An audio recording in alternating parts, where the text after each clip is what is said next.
Nurses work so hard for their money. I know because I am a nurse too. And I find myself, or I have found myself, getting caught in that middle class trap for a long time, even though I was making good money as a nurse. Now, the thing is, it's not about how much you earn, it's about the mindsets and the habits that can help you reach financial freedom and that wealth building potential.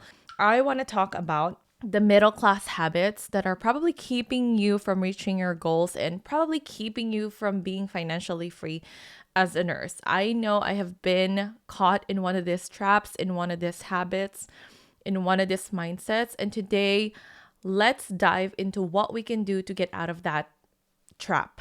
So, number one is living without emergency savings. An alarming number of Americans struggle to build and maintain emergency savings, and according to a 2023 survey, 50% of adults feel uncomfortable with the amount that they have saved for emergencies, and 44% dipped into their savings last year to manage rising expenses. So, for nurses who may be living paycheck to paycheck, it really leaves you vulnerable to unexpected events like a medical bill, car repairs, or even a gap in work when you feel the need to take some time off because of burnout.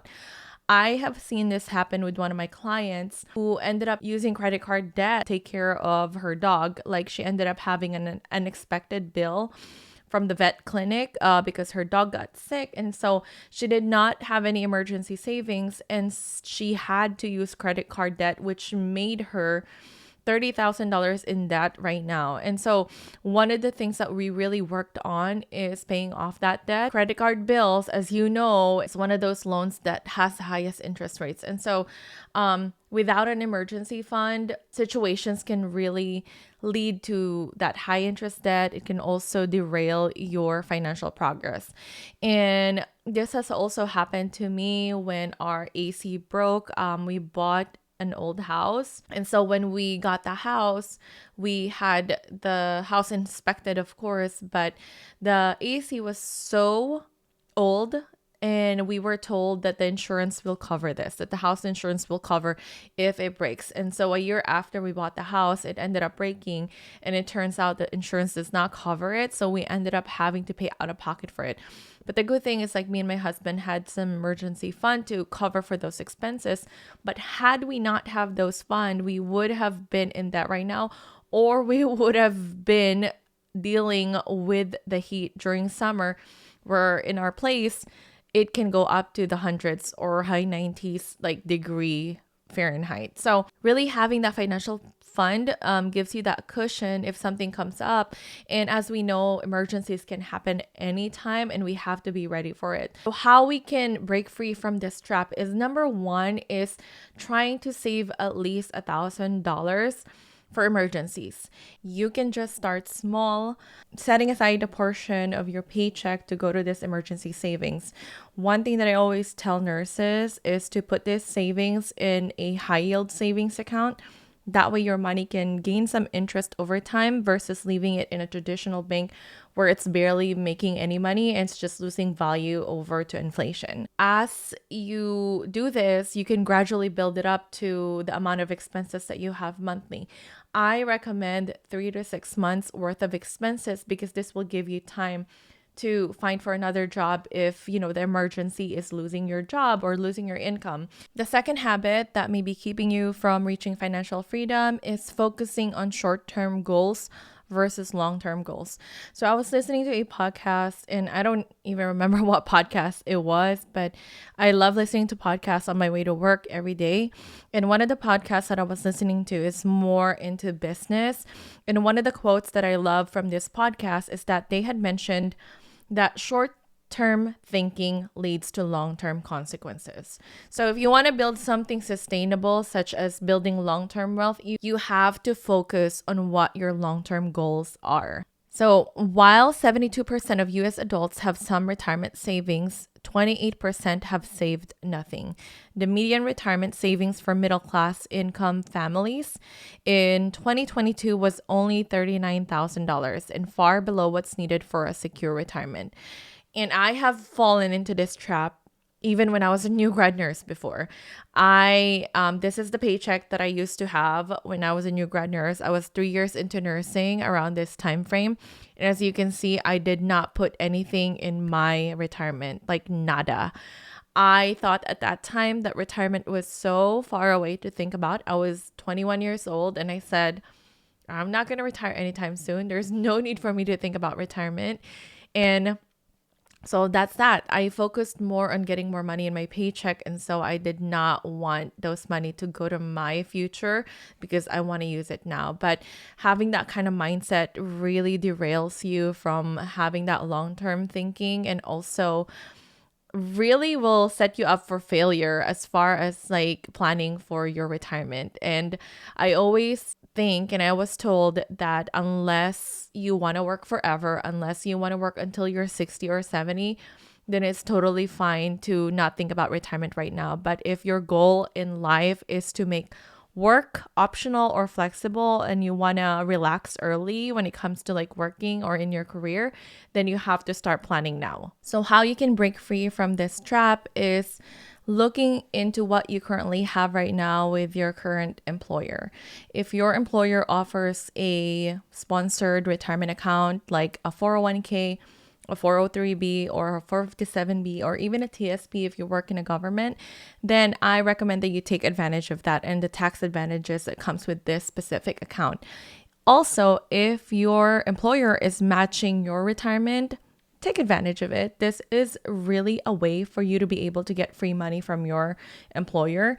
And in my case, I take full advantage of it, that I max out my 401k every year now since I started investing.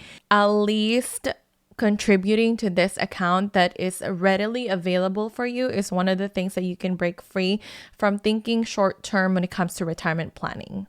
Number 3 middle class trap is lifestyle inflation. And it really is essentially spending more than what you earn. I don't know about you, but I used to think that every time I get a raise from work or like I get a bonus, that money should go to somewhere where it feels like I'm treating myself. So when I was a new grad nurse, this is what I did. I bought a new car, I bought new purses. And now that I think about it and retrospectively, looking at my decisions back then when it comes to money, that is a major wealth killer. This is a very big problem. And I partially really blame social media for this, and also that comparison game when it comes to looking at other people's statuses, looking at other people's income. And I have fallen into this trap before. So you're not alone. I have been there too. But now that where I am right now when it comes to my financial journey, I really focus on what I have right now and what I can improve within myself versus like comparing myself to others. So one of the ways that you can break free from this trap is being very mindful about how much you spend your money or where you spend your money, and being intentional when it comes to doing that and making sure that it aligns with your long-term goals. Whenever I get raises now at work, or even like bonuses, or if I have an increase in income, I make sure that I save at least 50% of that bonus versus spending it all on something to treat myself. Keep in mind that, you can still treat yourself, but make sure that you're setting aside something that is more for your long-term goal. It's okay. It's not bad to treat yourself. And I think that for every, money that we make, we also have to enjoy it. Number 4 middle class trap is over-reliance on overtime. And this may be a very hot take or controversial topic because while overtime can really provide some financial boost when it comes to your income as a nurse, I think that relying on it as a financial strategy is very unsustainable. And the reasoning for that is because as, nurses, we work in a very high burnout profession, and it's really taking a toll in your body physically, mentally, and emotionally. Like let's be honest. So you are ignoring the need for other passive income sources when you rely heavily on your overtime. And I think this is also because a lot of us are raised to believe that time equals money, and that the harder we work, the more money we get. But It's a lie. It really is a myth. And it really makes you think that, like people who really work hard for their money can and should be paid more, right? But that's not the case. And we can see this often when we look at like really, really rich and wealthy people and how they got there. Working smarter is better than working harder, in my opinion, nowadays. And so nowadays, I don't even work overtime anymore as a nurse. I don't even remember the last time that I worked overtime. I think the last time was around COVID time when they needed someone to help with the COVID clinics. But after that, like even as a nurse, I had stopped working overtime just because when I work overtime, it seems like it's the most busy day of the week. And also, they give me the craziest, busiest patients. So, no, thank you. I am not going to do any more overtime. I'd rather spend my time either with my kids or doing something that replenishes and makes me feel better, or finding other ways to make more income that will give me more passive income in the future. So how you can fix this trap is by focus on building income streams for yourself and actually using your creativity, your skills in building something that would benefit you in the long term. So in my case, I actually started a side hustle that, with content creation, and this has paid off really well over time. I have been doing this for over 4 years and initially was not even monetizing it because I did not even know you can monetize it. But yeah, so I think that focusing on building income streams that will give you more passive income in the future is much better than working overtime. Now, I am not against overtime in a sense that if you really do need the money or if it is something that you enjoy as a nurse, go for it, right? Like totally no judgment. I know some people who loves working and have like multiple jobs, but what I'm saying is that there are so many other ways to make income than putting in more hours. Number 5 is avoiding financial education. We have this tendency of shying away from topics like investing, money, taxes, or retirement planning as nurses. And it may feel like it's too complex sometimes to talk about these topics, but this is a trap that we need to break out of. Education is one of the things that we need to invest on when it comes to learning about investing, learning about money, and actually reaching financial freedom as nurses. It wasn't until I decided that I want to learn about money that I made a big difference in my life financially. That is the reason why I created Nursing Flow Sheet, which is a blog that I founded back in 2018. And this is where I initially really documented my financial freedom journey. And this is a way for me to learn. And I always say that the way for me to know if I actually learned something is if I can teach it to someone else. And this also applies to when I teach patients about something at work. And it's really one of those things. This is why I love teaching and learning at the same time. And how we can break free from this is really putting in the effort to learn about money. I have a lot of free resources for you that you can take advantage of. Like in that blog that I had just mentioned earlier, I post a lot of free content in there. So take small actionable steps.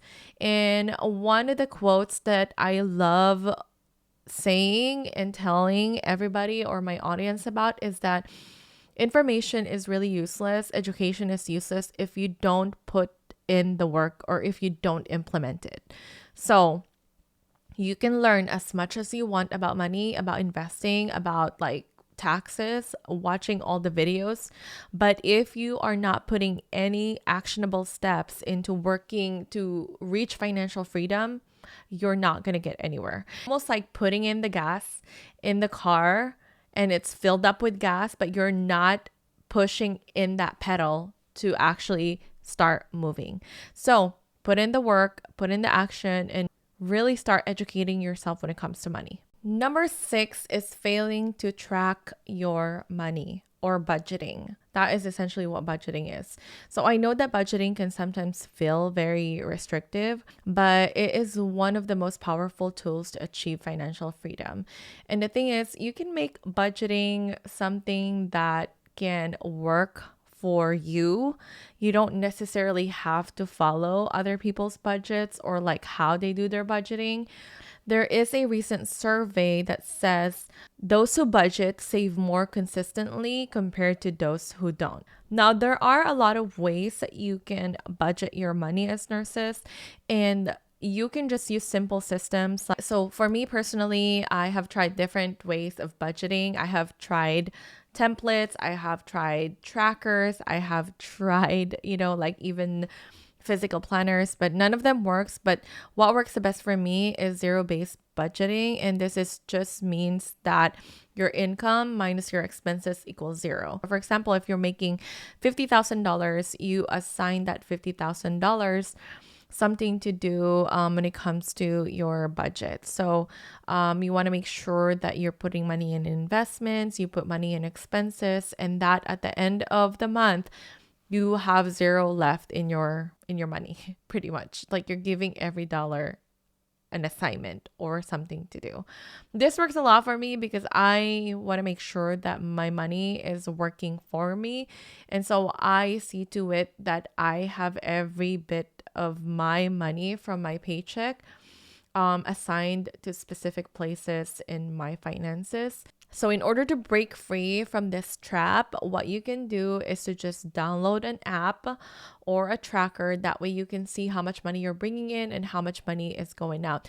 That way you can be intentional on what to do with your money, and that way you can know if there is even money to save or invest at the end of the month. Like, I really don't know how people can operate on not having a tracker or something that can tell them where their money is going, because you cannot figure out where to go or have financial goals for the future if you don't know where you're starting at right now. So make sure that you are budgeting or tracking your income and expenses. Number 7, and finally, is avoiding risk when it comes to investing. And, a lot of us, especially if you came from a third world country or you came from a poor family or somewhere in the lower middle class, is that you are likely to be risk averse than most people who came from abundance and who came from a higher earning family. And the reasoning for that is because you are probably scared of losing money. I saw this in myself before, that I was very scared of investing because of the fear of losing money. And this is something that is very common for a lot of nurses that I know, that they don't want to put their money in the stock market, or they don't want to put it in assets or investments that may be risky or complicated. So a lot of nurses that I know keep their money in a traditional bank and hoard a lot of money and work so hard, save a lot of money, but not really investing it into something that can give them or potentially give them more returns in the future. Now, according to a 2024 report, the average savings account interest rate in the US is less than 1%, while inflation remains 3%. And this is why I have stopped using traditional banks like Wells Fargo or Chase. And I'm calling them out because I have used them for over a decade. And I just realized that I'm losing more money because of inflation. The money that you keep in those accounts, or even the money that you keep under your bed or your mattress, is just losing money over to inflation. So these are one of the reasons why I really advocate for nurses to invest their money, because if you can look in this chart down here, you can see the difference with saving your money versus investing it. Now, I am not against saving your money. That is better than not even saving or putting money aside for your future. But depending on where you put your money, like if you have your cash, if you have it on a high yield savings account versus if you invest it, you can see the difference it makes over time, depending on where you put it in. So I really encourage that you take on that risk, because not investing is also a risk in itself. Some ways that you can break free from this trap is actually just starting with simple investments. I recommend index funds because they're very, very easy to learn and invest in, and also it keeps you diversified when it comes to your investments right away. So, what are index funds? These are funds that passively invest in the stock market, and it really tracks the performance of a specific index or a specific sector of the market. Like, so for example, you are investing in a S&P 500 index fund. So, this is a fund that invests in the performance of the top 500 companies of the United States. So, investing in something like this, which is diversified, low fee, is something that you can do right now. If you want to learn more about investing in index funds, I have a free class where I talk about what it is and how you can invest in them, and what are the secrets to stock market investing that you should know as a nurse if you want to reach financial freedom. Here's a class that you can sign up. It's free, and it really will only take an hour of your time to learn about these investments. That's one thing. The second thing that you can do is to also just commit to at least saving a portion of your paycheck to investments, whether that is $50, $100, $200, $500. For me, I am investing aggressively right now. I am in my wealth accumulation phase, and this is a non-negotiable for me. This is something that I want to do to retire early. And if you want to learn how I'm retiring early as a nurse, I also have a video for that right here that you can check out.